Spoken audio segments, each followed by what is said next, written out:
नमस्कार दोस्तों। कुछ दिन पहले अक्सर मुझे न्यूज़ मीडिया में यह सुनने को मिलता था कि जीएसटी बिल पे आज जम के हंगामा हुआ सदन में। विपक्ष ने सदन से वॉकआउट कर दिया। सदन के दोनों कार्यकाल आज ठप रहे। मैं सोचता था कि भाई ऐसा क्या है इस बिल में, जीएसटी बिल में, कि सदन के कार्यकाल ठप है, इतना हंगामा हो रहा है। तो चलिए आपको इस वीडियो में हम जीएसटी के बिल के बारे में पूरी जानकारी जो है देने जा रहे हैं, बिल्कुल लेमन टर्म्स में। GST stands for goods and services taxes. Tax जो होता है, जो हम गवर्नमेंट को देते हैं, वो दो तरह के होते हैं, ठीक है। एक डायरेक्ट टैक्सेस और दूसरे इनडायरेक्ट टैक्सेस। डायरेक्ट टैक्सेस वो टैक्सेस होते हैं जो डायरेक्टली आप अपने पॉकेट से गवर्नमेंट को देते हैं। एग्जाम्पल के तौर पे इनकम टैक्स। इनकम टैक्स जो है वो आपने अपनी कमाई पे, अगर आप उस दायरे में आते हैं तो आपको देना पड़ता है, डायरेक्टली आप ही देते हैं, वो दूसरा कोई नहीं देता है। उसी तरह से इनडायरेक्ट टैक्सेस होते हैं जो कि आप गवर्नमेंट को वो भी देते हैं, लेकिन इनडायरेक्टली आप नहीं देते हैं।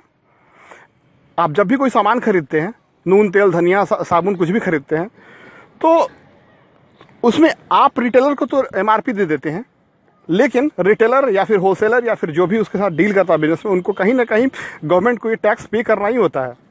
और ये जो टैक्स इंक्लूड होते हैं एमआरपी में और आपसे ले लिया जाता है, ठीक है। तो अब इनडायरेक्ट टैक्सेस जो होते हैं कितने तरह के, 18 तरह के लगभग अपने देश में इनडायरेक्ट टैक्सेस हैं, जो कि मैं बताने जा रहा हूं। और जीएसटी का टोटली लेना देना है इस सभी इनडायरेक्ट टैक्सेस से। ओके, डायरेक्ट टैक्सेस से जीएसटी का कोई लेना देना नहीं, वो जैसा है वैसे ही रहेगा। अब देखिए इनडायरेक्ट टैक्सेस आपको थोड़ा हम बता दें कितने सारे इंडिया में हैं। लगभग कुछ इंपॉर्टेंट बता देते हैं, चलिए ठीक है। वैसे तो 19 नहीं बताऊंगा मैं, कुछ इंपॉर्टेंट जो है वो बता रहा हूँ। सबसे पहले सेल्स टैक्स। सेल्स टैक्स जो होता है वो कुछ भी आप जो सामान जो है आप बेचते हैं तो उस पर देना पड़ता है गवर्नमेंट को, ठीक है। अगर सामान जो है आप विद इन स्टेट बेच रहे हैं तो स्टेट गवर्नमेंट को, ठीक है, वैट के तौर पे देना पड़ता है। और अगर आप सामान को दूसरे स्टेट में बेच रहे हैं तो सेल टैक्स आपको सीएसटी, सेंट्रल सेल्स टैक्स के रूप में देना पड़ता है सेंट्रल गवर्नमेंट को, ठीक है। दूसरा सर्विस टैक्स। सर्विस टैक्स जो है वो याद रखिएगा केवल और केवल सेंट्रल गवर्नमेंट जो है उसी के हाथ में जाता है ये सर्विस टैक्स। एग्जाम्पल के तौर पे जैसे आपने होटल में खाया, कहीं किसी से नाई से बाल कटवा लिया, नाई से बाल कटवा लिया तो टैक्स नहीं लगता इंडिया में लेकिन जो भी सर्विसेज लिए वो उस तरह से, ठीक है। उसके बाद प्रोफेशनल टैक्स हो गया, लग्जरी टैक्स हो गया, ठीक है। प्रोफेशनल टैक्स यानी आप सपोज कीजिए आपने किसी चार्टर्ड अकाउंटेंट वगैरह का कुछ हेल्प लिया, उनसे कुछ सर्विसेज लिया, तो उसका टैक्स जो है बड़े शहरों में पे करना पड़ता है। लग्जरी टैक्स, सपोज कीजिए आपने लग्जरी होटल्स ताज वज में रह लिए तो उसमें पे करना पड़ता है। एंट्री टैक्स एग्जाम्पल के तौर पर, एंट्री टैक्स जो है वो जैसे आप गाड़ी से जा रहे हैं गुड्स लेके, सामान लेके, तो एक स्टेट का दूसरे स्टेट में जब आप क्रॉस करेंगे बॉर्डर तो वो दूसरा स्टेट वाला लेता है। उसके बाद फिर सेंट्रल एक्साइज टैक्स। अगर आप मैन्युफैक्चरर हैं किसी चीज़ को तो सेंट्रल गवर्नमेंट जो है आपसे उस मैन्युफैक्चरिंग पे सेंट्रल एक्साइज टैक्स लेता है। कस्टम ड्यूटी यानी कुछ आप जो सामान इंपोर्ट कराते हैं उस पर सेंट्रल गवर्नमेंट लेता है ये चीज़, ठीक है। एंटरटेनमेंट टैक्स, सिनेमा घर में जो है वो सब लिया जाता है। और बहुत तरह के और भी, टोटल बताया मैंने 19 टैक्सेस होते हैं, 18 या 19 टैक्सेस होते हैं जो कि आपसे वसूले जाते हैं इनडायरेक्टली, ठीक है। अब आप थोड़ा ध्यान दीजिए कि ये जो टैक्सेज है सबका परसेंटेज अलग अलग होता है, डिपेंड 1 से लेके 15% तक। किसी स्टेट्स में ये डिपेंड करता है, स्टेट टू स्टेट वैरी करता है, और product to product, business to business थोड़ा वैरी करता है। इसलिए ये एग्जैक्टली डिटेल बताना थोड़ा मुश्किल हो जाएगा, बहुत समय लग जाएगा। तो चलिए अब आपको आगे बताते हैं। तो अब जब कभी भी आप कोई सामान खरीदते हैं, गुड्स खरीदते हैं या किसी की सेवा लेते हैं, सर्विसेज लेते हैं, तो आपको इनडायरेक्टली जो है सर्विस टैक्स, आपको इनडायरेक्टली जो है टैक्स जो है पे करना पड़ता है गवर्नमेंट को। किसी किसी केस में सेंट्रल गवर्नमेंट को, किसी किसी केस में स्टेट गवर्नमेंट को, और किसी किसी स्टेट में दोनों को पे करना पड़ता है।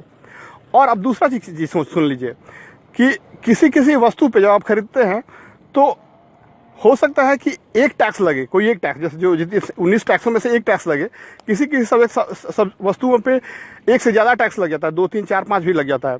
तो इस केस में क्या होता है, जिसपे ज़्यादा टैक्स लग गया वो महंगा हो जाता है। तो आमतौर पे इंडिया में लगभग कोई भी सामान खरीदते हैं जब आप, तो ऑन एन एवरेज 30 से 35% टैक्स लग जाता है। किसी किसी वस्तु में लगभग 40 से 50% भी टैक्स देना पड़ता है आपको, लेकिन आपको पता नहीं चलता ये चीज़, ठीक है। तो जिससे महंगाई जो है कह रही है कि बहुत बढ़ रही है और इसलिए लाया जा रहा है जीएसटी बिल। तो जीएसटी बिल लाने से क्या मकसद क्या है कि ये जो है जो जीएसटी बिल जो होगा उससे इन सारे टैक्सेस से आपको छुटकारा मिल जाएगा। अलग अलग जो टैक्सेस आप भरते हैं सेल्स और सर्विसेज के लिए, आपको केवल और केवल एक टैक्स भरना होगा, चाहे आप जो भी बिजनेस करें, चाहे सेल्स के लिए या सर्विस के लिए, ठीक है। और केवल एक सेंट्रल गवर्नमेंट के लिए भरना पड़ेगा टैक्स, ठीक है, जो कि 18% होगा, जिसे कहेंगे जीएसटी बिल के अंतर्गत, ठीक है। अब सेंट्रल गवर्नमेंट जो आप अपना हिस्सा दे देगा स्टेट को, जितना हो उसको चाहिए वो लोग समझ लेंगे, लेकिन आपको भरना होता है बस 18% भरना होगा हर चीज़ में, ठीक है। चाहे अब इससे क्या होगी, अब आपको थोड़ा बता दें इसके एडवांटेजेस और डिसएडवांटेजेस। इससे क्या होगा कि कुछ सामान के जो रेट्स हैं वो सस्ते हो जाएंगे और कुछ के महंगे हो जाएंगे। अब कैसे, थोड़ा समझ लीजिए आप इस बात पे। सपोज के लिए कुछ खाना है जो डिब्बा बंद खाना हो गया, कपड़े हो गए, कुछ श्रृंगार वगैरह का सामान हो गया, इस पर लगभग बहुत कम टैक्स लगता है, किसी मतलब 3% किसी में, 5%, 10% किसी में, ठीक है। तो अब क्या होगा कि इन वस्तुओं पे भी 18% ही टैक्स लिया जाएगा, ठीक है। तो ये थोड़ी महंगे हो जाएंगे, लेकिन कुछ चीज़ें, ठीक है, जिसमें कि जैसे कि एग्जांपल के तौर पे आप समझ लीजिए महंगी गाड़ी एक ले लीजिए, एक्सयूवी जो गाड़ी होती है वो सब ले लीजिए। तो इसमें क्या होता है कि आपको कई टैक्स देने पड़ते हैं। एग्जांपल के तौर service tax, sale tax, luxury tax और कई, तो मिला जुला के बहुत ज़्यादा बढ़ जाता है ये रेट। तो अब इन गाड़ियों पे भी मात्र आपको 18% ही जीएसटी देना होगा। तो ये गाड़ियाँ सस्ती हो जाएंगी, लगभग 40 से 50 हज़ार रुपये आपको कम पड़ेंगी, है ना। उसी के तौर पे दूसरा तौर पे एग्जांपल देते हैं आपको जो सस्ती होने का। सपोज कि आप रेस्टोरेंट में जाते हैं खाना खाने के लिए, तो आपको यहाँ पे देखिए बिल में आपने कभी ध्यान नहीं दिया होगा, देखिएगा, ठीक है। फिलहाल अभी क्या होता है कि आपको इसके लिए सेल्स टैक्स भी देना पड़ता है, यानी वैट भी देना पड़ता है, और आपको सर्विस टैक्स भी देना पड़ता है। अब देखिएगा वैट जो है मतलब गुड्स पे, स्टेट गवर्नमेंट कहती है, उनमें कॉन्फ्लिक्ट है। स्टेट गवर्नमेंट कहती है कि ये जो है चूंकि एक गुड्स है, खाना जो है गुड्स है और खिलाया जा रहा है हमारे राज्य में, तो हम इसका टैक्स वसूलेंगे। और सेंट्रल गवर्नमेंट कहती है कि नहीं, ये एक सर्विस है, ठीक, इसमें सेवा दिया जा रहा है, तो हम वसूलेंगे। तो होता है क्या है, फाइनली हम लोग पिस जाते हैं और दोनों टैक्स वो लोग ले लेते हैं अपने अपने। तो अब जीएसटी के आने से केवल एक टैक्स होगा, जिसे जीएसटी 18% ले लिया जाएगा, जिससे कि सेंट्रल गवर्नमेंट देगी और बाद में अपना वो लोग जो करना है, जितना बांटना है बांटेंगी, ठीक है। तो ये हो गए एग्जाम्पल, एडवांटेज डिसएडवांटेज। अब थोड़ा आपको हम बता दें इसके मेन पॉइंट्स एडवांटेजेस क्या होंगे, ठीक है। सबसे एक चीज़ होता है इनपुट टैक्स रिफंड, ये जो है वो नहीं लगेगा। अब सपोज कर लीजिए कि आप कोई बिजनेस स्टार्ट करने जा रहे हैं, तो कुछ सामान खरीदते हैं, रॉ मटेरियल्स, अगर आप अपने स्टेट से खरीदते हैं तो कोई दिक्कत नहीं है, अगर दूसरे स्टेट में से खरीद कर लाते हैं तो आपको टैक्स भरना पड़ता है वहाँ पे, इनपुट टैक्स, ठीक है। तो वो जो है रिफंड नहीं होता है आज की डेट में अभी, लेकिन जब जीएसटी आ जाएगा तो वो रिफंड हो जाएगा, ठीक है। आपको वो टैक्स लगेगा ही नहीं, इनपुट टैक्स मैन्युफैक्चरर को। दूसरा टैक्स ऑन टैक्स, मतलब टैक्स ऑन टैक्स लगता है आज के डेट में। सपोज कर लीजिए जैसे कि आप कोई सामान मैन्युफैक्चर करने के लिए रॉ मटेरियल खरीदते हैं, तो मैन्युफैक्चरिंग पे जो है वो एक टैक्स लगता है जिसे कहते हैं सेंट्रल एक्साइज टैक्स, जो कि देना पड़ता है। 100 रुपये का सामान खरीदते हैं तो मान लीजिए 10 रुपये आपको एक्स्ट्रा देना पड़ता है सेंट्रल एक्साइज टैक्स, तो कुल हो गया आपका रॉ मटेरियल का कॉस्ट 110 रुपये।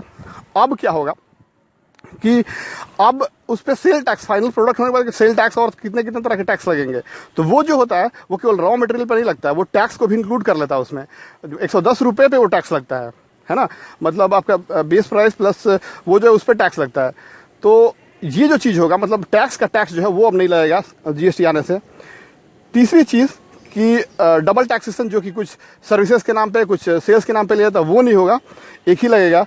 चौथा कि ये सारे प्रोसेस जो बहुत कॉम्प्लिकेटेड हो जाते हैं, कि मतलब इतने सारे टैक्सेस हैं, बिजनेसमैन को पे करने पड़ते हैं, समय पे सबको याद रखना पड़ता है, पेपर वर्क मेंटेन करना पड़ता है, लाइन में लग के कहीं जमा करना पड़ता है, कहीं ऑनलाइन जमा करना पड़ता है, अगर कुछ गलती हो गया तो पेनाल्टीज़ है, उसके रिटर्न फाइल करना पड़ता है। तो बहुत एक तरह से हेडेक भी रहता है सबके लिए, कि जो फिलअप करते हैं उनके लिए भी, बिजनेसमैन के लिए और गवर्नमेंट के लिए भी।